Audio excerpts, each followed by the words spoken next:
late 2025. The anatomy of a fall begins not with a bang, but with a number. A figure that burns through spreadsheets and sears itself onto the retinas of investors. $12.4 billion. Pause. Wiped clean. The digital gold he promised had transmuted back into lead, heavy and toxic. The company, once a titan, now a monument to a single fatal miscalculation. Saylor himself was not seen on television. He was a ghost in his own machine, the architect of a digital cathedral now staring at its ruins. His public persona as the Bitcoin alchemist evaporated like breath on cold glass. What remained was a man locked in a silent room with a very loud, very expensive echo. And this, the audit confirms, was only the price of admission. The true cost would be extracted later. The vultures of finance are not patient creatures. They began to circle immediately. Headlines that once hailed him as a visionary now branded him a pariah. His long-term strategy, once scripture, was now seen as a cursed will, a stubborn refusal to admit defeat. He was utterly alone. The silence in the strategy headquarters was heavier than any concrete bunker, punctuated only by the ringing of phones that would never be answered. This was the Götterdämmerung of the digital gods, an inventory of sins broadcast on every business channel. Saylor's unwavering belief became his indictment. It was no longer seen as conviction. It was a pathology. The poverty of his company's balance sheet was nothing compared to the poverty of his solitude, an exile in an empire he himself had built from pure volatile code. But this exile wasn't a sudden event. It was a destination programmed into his source code from the very beginning.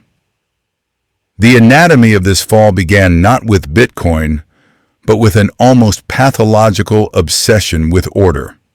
Young Michael, a product of MIT and the disciplined chill of the Air Force, saw the world as a dataset waiting to be queried.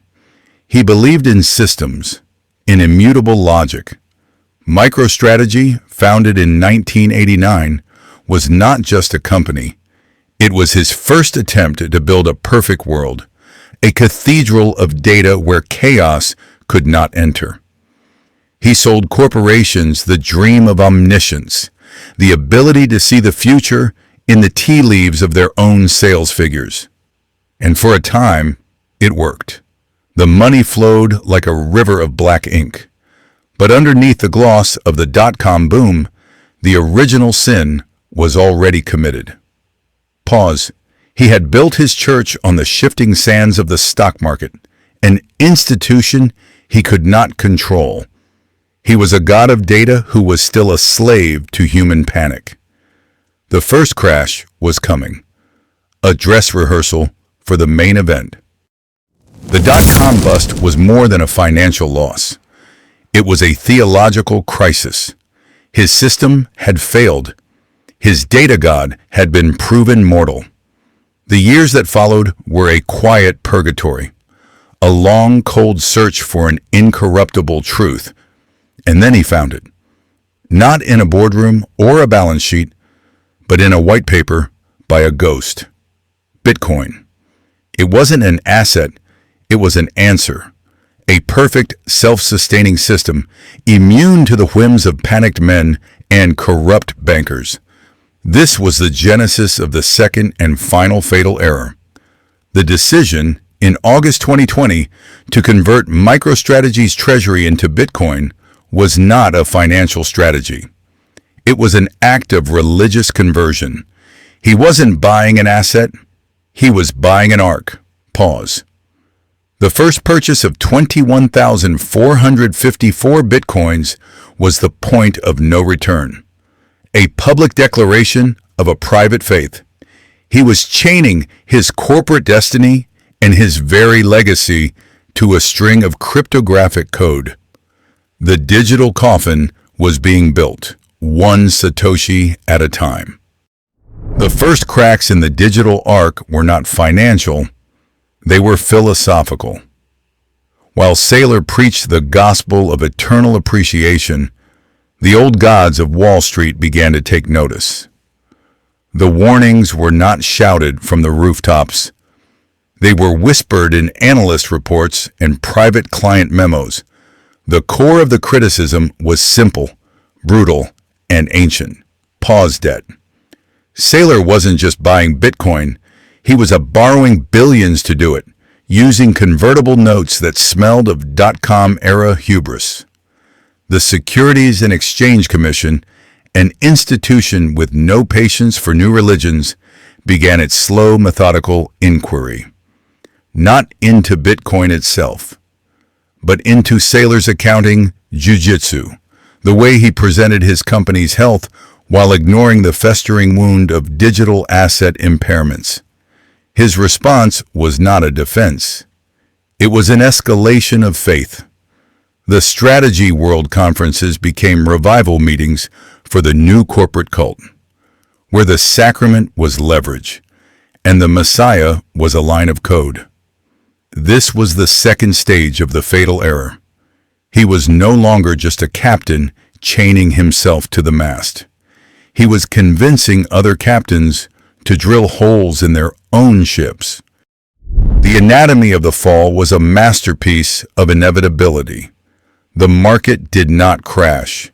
It simply corrected course, and Saylor's empire was built directly in the path of a returning tide. The singular fatal error was not the belief in Bitcoin. It was the belief that its price was exempt from gravity. The mechanism of ruin was the margin call. A cold, automated demand for liquidity that does not listen to sermons about the future. When the price of Bitcoin breached the covenant threshold on its secured loans, the cascade began. It was a death spiral engineered by his own ambition. Selling Bitcoin to cover the debt would crash the price further, triggering more calls. A feedback loop from which there was no escape. He was forced to liquidate, not just the digital gold he had so fanatically acquired, but the very foundations of his original software business. The final tally was not a paper loss. It was a sentence. Pause. $12.4 billion. That was the audited cost of his conviction. The wreckage of an empire sacrificed for an incorruptible and unforgiving God. But the God of the blockchain does not speak. Its apostles, however, were growing restless. The post-mortem audit of MicroStrategy's internal servers revealed a digital civil war. We have the logs. We have the calendar invites for meetings that were never minuted. The first cracks appeared not in the price of Bitcoin, but in the resolve of his own lieutenants. An email timestamped 2:17 a.m. from CFO, Fong Lei, became the ghost in the machine. A single sentence to his private counsel. He is treating the Treasury as a personal crusade. It was a digital cry for help. Board meetings devolved into hushed arguments in the corridors. They spoke of de-risking, of hedging, of survival. Saylor heard only heresy. He responded by doubling down, issuing another convertible note. It was not a financial maneuver. It was a loyalty test. The real secret was not that the strategy was risky. The secret was that everyone inside the digital bunker knew it was fatal, but no one had the authority to pull the plug on the prophet himself. The final dissenting board member resigned not with a public statement, but with a single handwritten note left on Saylor's desk. It allegedly read, "Godspeed, Michael, you are alone now." The silence from the executive suite was answered by a roar from the outside world. The anatomy of the fall was now a matter of public record, dissected in the cold prose of legal filings. The first class action lawsuit was not a surprise. It was an inevitability. The plaintiffs were not Wall Street wolves. They were the company's own rank and file. Employees who had converted their 401s into company stock, believing they were pioneers. Their testimonies formed a bitter testament to broken trust. One engineer, who had lost a life savings, stated in his deposition, "He sold us a ticket to the moon. He didn't mention the rocket was filled with dynamite." Pause. The human cost was tallied in foreclosed homes and delayed retirements. The shareholder letters, once filled with revolutionary fervor, were now submitted as evidence of reckless endangerment.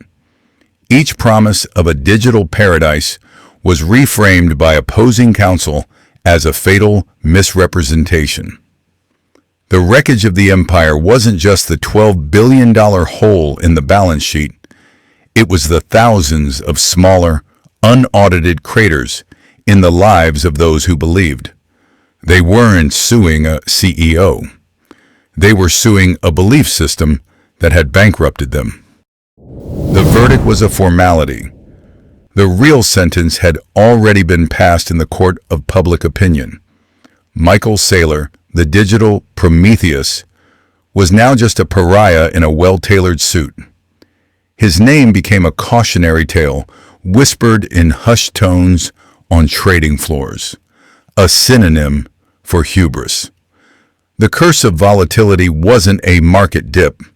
It was a reputational plague that left no survivors. Former allies in the tech world now crossed the street to avoid him, their smiles replaced with the cold glass of their limousine windows. He was an exile in his own city. The invitations to Davos and Aspen stopped arriving. Pause. His digital megaphone, once a conduit for prophecy, fell silent.